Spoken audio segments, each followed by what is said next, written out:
BEd first year के paper second paper में contemporary India and education, इसके unit one में हम एजुकेशन और इंडियन सोसाइटी की बात करेंगे। और उसमें हम सबसे पहले एजुकेशन की डेफिनेशन, कंसेप्ट, प्रोसेस, बेसिस और नेचर, और कितनी डिफरेंट स्टेजेस हैं उसकी, उसके का एजुकेशन के कार्य क्या हैं, इन सब के बारे में डिस्कस करेंगे। फिर भारतीय संविधान के राष्ट्रीय लक्ष्य, प्रस्तावना, उसका मौलिक अधिकार, कर्तव्य, लोकतंत्र की अवधारणा, समाजवाद, धर्मनिरपेक्षता और राष्ट्रीय एकता, शिक्षा के लिए संवैधानिक प्रावधान, इन सब के बारे में बात करेंगे। यूनिट टू में हम हेरिटेज यानी अपनी विरासत की बात करेंगे, और जो कि जिसमें कि हम दार्शनिक व एजुकेशनल पार्ट को लेंगे। तो सबसे पहले एजुकेशनल हेरिटेज की बात करेंगे, जिसमें कि हम प्राचीन काल, मध्ययुगीन काल और ब्रिटिश काल की बात करेंगे। साथ ही साथ जो औपनिवेशिक राज्य की आलोचना है उसके बारे में बात करेंगे, यानी उसको क्रिटिसाइज करेंगे। फिर उसके बाद relationship between philosophy and education, शिक्षा और दर्शन एक सिक्के के ही दो पहलू हैं, ऐसा आपने सुना होगा, तो उसके बारे में हम बात करेंगे। फिर जितने भी दर्शन में वाद हैं शिक्षा के पर जो बेस्ड है, उनके बारे में बात करेंगे, जिसमें आदर्शवाद, प्रकृतिवाद, प्रैग्मेटिज्म, यथार्थवाद, मानवतावाद और उनकी विशेषताएं, उनके और उनका एजुकेशनल इम्प्लीमेंटेशन क्या है, उसके बारे में बात करेंगे। फिर शिक्षा पर बेस्ड हमारे फिलोसफर्स हैं, जिनमें Plato, Froebel, Montessori, John Dewey, Gandhi ji, Tagore, Vivekananda और जिद कृष्णामूर्ति, उनके बारे में बात करेंगे। एंड देन यूनिट टू के लास्ट में हम जो एक्लेक्टिक टेंडेंसीज इन एजुकेशन है, उसके बारे में बात करेंगे, यानी शिक्षा में जो चुनाव की प्रवृत्ति है कि इसको चूज किया जाए, उसके बारे में बात करेंगे। यूनिट थर्ड में हम एजुकेशन फॉर ट्रांसफॉर्मेशन की बात करेंगे, यानी परिवर्तन के लिए शिक्षा। तो क्या विविधता है और असमानताएं क्या हैं, उसके विभिन्न रूप। फिर शिक्षा पर इसका क्या प्रभाव पड़ता है, यानी जो ये धर्म है, जाति है, जनजातियां, लिंग, वर्ग और जो और भी बहुत सारी चीजें हैं जिनका शिक्षा पर क्या प्रभाव पड़ता है।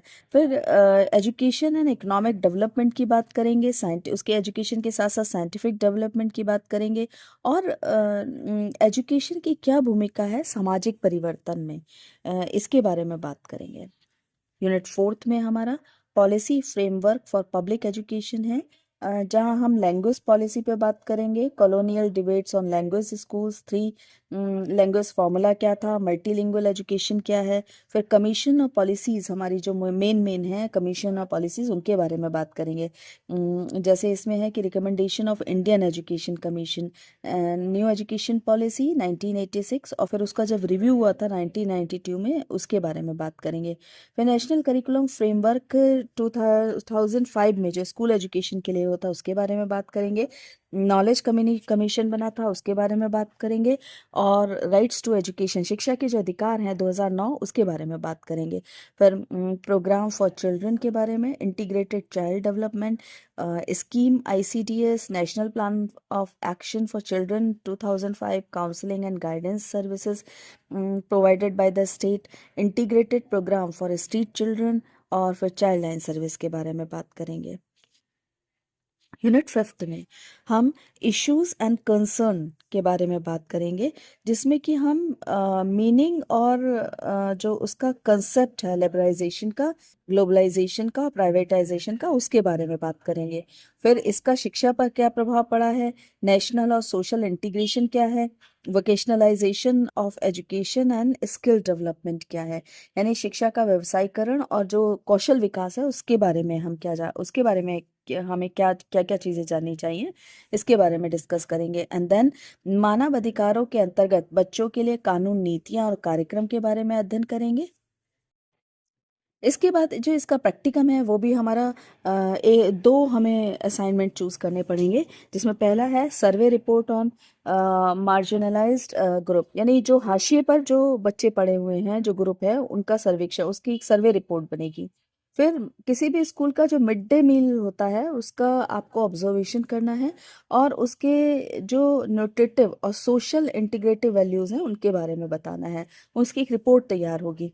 या फिर आप ये असाइनमेंट भी ले सकते हो कि समुदाय के साथ बच्चों के अधिकार के लिए जागरूकता कार्यक्रम चलाना, कोई अवेयरनेस प्रोग्राम बच्चों की राइट्स के लिए किसी कम्युनिटी के साथ मिलकर चलाना, इसके लिए भी आप एक रिपोर्ट तैयार कर सकते हो।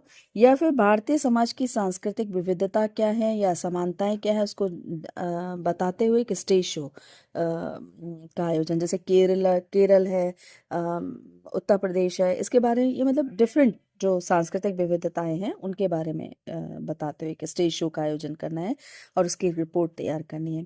या फिर आवश्यकता वाले क्षेत्र में, जहाँ आवश्यकता है, निरक्षरता बहुत है, वहाँ लिटरेसी प्रोग्राम या हाइजीनिक प्रोग्राम कुछ एक चलाएं और उस पर एक रिपोर्ट तैयार करें। तो ये 4 उन्होंने दिए हैं प्रैक्टिकम के लिए असाइनमेंट, जिसमें से आपको केवल और केवल 2 चूज करने हैं। इसी के साथ ये जो पेपर 2 है इसका सिलेबस ख़त्म हुआ। अगर ये सिलेबस पसंद आया हो तो लाइक कीजिए, कमेंट्स कीजिए और चैनल को सब्सक्राइब कीजिए। एक बार मैं और आपको बता देती हूँ कि जो ये हिंदी में मैंने लिखा है गूगल लेंस पे, इसकी मीनिंग कुछ और है। मैंने एजुकेशन टर्म लेकर, जो एजुकेशन में चलती हैं टीचर एजुकेशन में, वो टर्म्स लेकर इसका अनुवाद किया है।